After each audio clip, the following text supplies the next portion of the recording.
England coach Eddie Jones believes his side will turn things around in the third test next Saturday. England's defeat by South Africa was marred by a post-match confrontation between players Mike Brown and Joe Marler and fans. The Harlequins duo exchanged angry words with supporters after England lost their fifth straight test, beaten 23-12 by South Africa in Bloemfontein. England head coach Eddie Jones said he did not see the incident, but asked if his players won or lost with dignity. He told BBC Radio 5 Live, "I think they always do."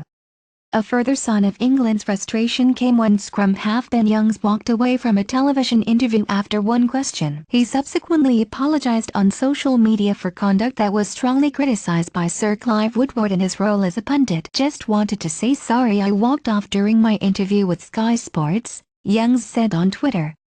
"Obviously was very emotional and disappointed with result. We go again in Cape Town." England lose fifth match in a row. How England lost the second test as Jones lost the dressing room? Former England scrum half Matt Dawson raised doubts about Jones' future in his post-match analysis on 5 Live. "There were a few rumors I heard last week about what's going to happen going into the World Cup. Has Eddie Jones lost the dressing room? Has he lost Twick in him?" He said, "The wheels are wobbling, big time. There have been far too many, not just losses, but far too many bad performances. They were just woeful today." In the second half England were absolutely awful. However, former captain Will Carling said the side had plenty of talent but needed to sort out their discipline and get the best out of key talents. "Fine margins and sweeping statements of apocalyptic catastrophe don't get us anywhere," he wrote on Twitter.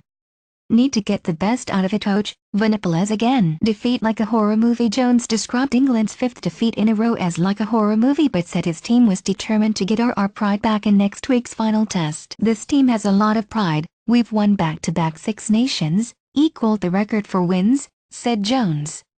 "Now we're going through this tough period. Everyone will fight hard to get out of this." Asked about an apparent scuffle between the England team and the Boks, Jones said, "Both teams wanted to win the game and England v South Africa are always tough games. I don't think that ill-discipline was the case. There was one scuffle with Faf de Klerk and Billy Vunipola, but I didn't see anything else," he said. "I thought it was a good hard test match." England led 12-0 after 13 minutes but failed to score again as South Africa dominated the rest of the match to clinch the series. "It was like a rerun of last week," added Jones, recalling the first test in Johannesburg which England lost 42-39 despite scoring 3 early tries. "I'm obviously very disappointed. We were trying to work out a solution and pick out a plan but as soon as something small happens we don't seem to react well. No one wants to lose 5 tests. For some reason we're just not handling the key moments of the game." Jones said he did not understand why England were struggling to maintain their initial momentum. "If you don't control the ebb and flow, the game gets away from you. It's a great learning experience for the team, extremely painful." On England's relatively high number of penalties, he said he was unsure why so many had been awarded. "I think the players are trying too hard. They're trying to solve problems themselves and not trusting their team," he said. Insight and Chat. Subscribe to the Rugby Union Weekly podcast.